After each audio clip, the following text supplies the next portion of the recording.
2022 میں اپنی تاریخ کے بدترین سیلاب کا سامنا کرنے والا پاکستان اب معاشی گرداب میں ہے۔ روپے کی قدر میں ایک سال میں تقریباً 40% گراوٹ کے بعد ملک میں مہنگائی 50% کی بلند ترین سطح پر پہنچ چکی ہے اور مرکزی بینک نے تاریخی اضافہ کر کے شرح سود 20% کر دی ہے۔ اسٹیٹ بینک آف پاکستان کے اس فیصلے بارے معاشی ماہرین کا کہنا ہے کہ اس اقدام سے ملک میں مہنگائی کو کنٹرول کرنے میں زیادہ مدد نہیں ملے گی۔ معاشی ماہرین کی رائے میں عالمی معاشی حالات کی خرابی کے ساتھ ساتھ ملک کے اندر پائی جانے والی غیر یقینی سیاسی صورتحال اور حکومت کی معاشی فیصلہ سازی میں تاخیر مشکلات میں اضافے کا باعث ہے۔ ماہرین کا کہنا ہے کہ ایک جانب میکرو اکنامک اشاریے خراب معاشی صورتحال کی نشاندہی کر رہے ہیں، وہیں گورننس کے مسائل کے باعث مہنگائی کی لہر مزید شدید ہو گئی ہے، جس سے عام آدمی بری طرح متاثر ہو رہا ہے۔ پاکستان میں جہاں مہنگائی کی اوسط شرح رواں سال 28% کے لگ بھگ ہے، وہیں خطے کے دیگر ممالک میں اوسطاً یہ شرح 14% کی ہے، یعنی خطے کے دیگر ممالک کے مقابلے میں پاکستان میں دگنی مہنگائی ہے۔ معاشی ماہر خرم شہزاد کا کہنا ہے کہ اگرچہ شرح سود میں اضافہ مہنگائی کو کنٹرول کرنے میں مدد کرتا ہے، خاص طور پر جب بات کرنسی کی فراوانی اور بنیادی افراط زر کی ہو، تو شرح سود بڑھانے سے اس میں کمی لائی جا سکتی ہے، لیکن مہنگائی میں اضافے کے حالیہ رجحان کا تعلق صرف افراط زر یعنی کرنسی کی فراوانی سے نہیں۔ انہوں نے اس کی مزید وضاحت کرتے ہوئے بتایا کہ ان کے خیال میں پاکستان میں حالیہ مہنگائی کی کم از کم دو بنیادی وجوہ دیگر ممالک سے مختلف ہیں، جن میں سے ایک گزشتہ سال آنے والا تباہ کن سیلاب اور دوسری وجہ حکومت کی درآمدات پر پابندی ہے۔ ان کے مطابق سیلاب کے باعث جہاں مقامی مارکیٹ میں غذائی اشیاء کی فراہمی متاثر ہوئی ہے، وہیں درآمدات پر پابندی کی وجہ سے بھی غذائی اور دیگر اشیاء کی منڈی میں سپلائی متاثر ہوئی ہے۔ ایسے میں ملک میں گندم، چاول، چکن، انڈے، دودھ، پیاز اور چائے جیسی بنیادی ضروری اشیاء کی قیمتوں میں 29 سے 469% کے درمیان اضافہ ہوا ہے۔ مہنگائی کی شرح میں ہونے والے مجموعی اضافے میں ان اشیاء کا حصہ 16% بنتا ہے۔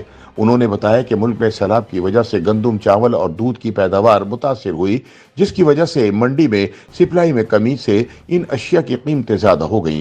دوسری جانب چکن، انڈے، پیاز اور چائے کی دستیابی پابندیوں، کنٹینرز کی ریلیز میں تاخیر اور اس سے ملتی جلتی دیگر وجوہ کی بنا پر متاثر ہوئی اور ان اشیاء کی قیمتوں میں بھی شدید اضافہ ہوا۔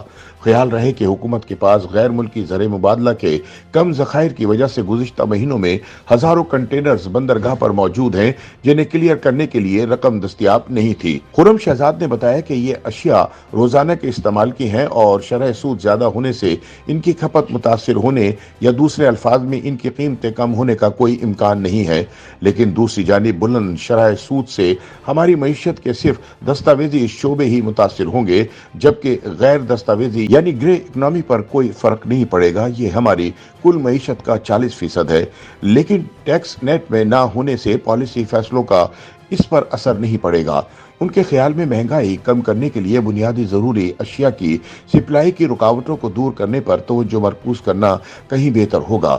ان کا کہنا تھا کہ شرح سود بڑھانے سے جو ایک حد تک فرق پڑنا تھا وہ پڑ چکا، اس حد سے زیادہ بڑھانے سے اب کوئی فرق نہیں پڑے گا۔ وقت آ گیا ہے کہ طرز حکمرانی یعنی گورننس کو بہتر کیا جائے اور اسٹیٹ بینک کی بھی مدد کی جائے، جس کی سخت معاشی پالیسیاں معیشت پر گرا گزر رہی ہیں۔ تجزیہ کاروں کا کہنا ہے کہ شرح سود میں اضافے سے ملک میں کاروباری اور صنعتی پہیے کو چلانے میں مشکلات میں مزید اضافہ ہوگا۔ گھر بنانے، گاڑی خریدنے یا چھوٹے کسانوں کے لیے بینک سے کم و بیش 25% شرح سود پر قرض لینا ناممکن ہو گیا ہے۔ تاجر اور صنعت کار جو اپنے کاروبار کو وسعت دینے یا چلانے کے لیے بینکوں سے قرض لیتے ہیں، وہ بھی انتہائی مہنگے داموں قرض لینے سے کترائیں گے۔ اس سے صنعتیں متاثر ہوں گی، جس کے نتیجے میں بے روزگاری بڑھے گی اور پیداوار کم ہو جائے گی۔ کراچی چیمبر آف کامرس کے صدر طارق یوسف کا کہنا ہے کہ اسٹیٹ بینک کی جانب سے پالیسی ریٹ میں 300 پوائنٹس اضافے کا اعلان قطعی طور پر ناقابل قبول ہے۔ اس اقدام سے قرضے لینے کی حوصلہ شکنی ہوگی۔ ان کا کہنا تھا کہ موجودہ حالات میں کاروبار 25% منافع کمانے کی پوزیشن میں بھی نہیں ہے، لہٰذا اتنی مہنگی شرح پر قرضہ لینے کے لیے کون جائے گا۔ یہ اقدام صنعت کاری کی حوصلہ شکنی کرے گا، جبکہ افراط زر میں اضافہ ہونے کے ساتھ ساتھ معیشت کے لیے سنگین مسائل پیدا کرے گا۔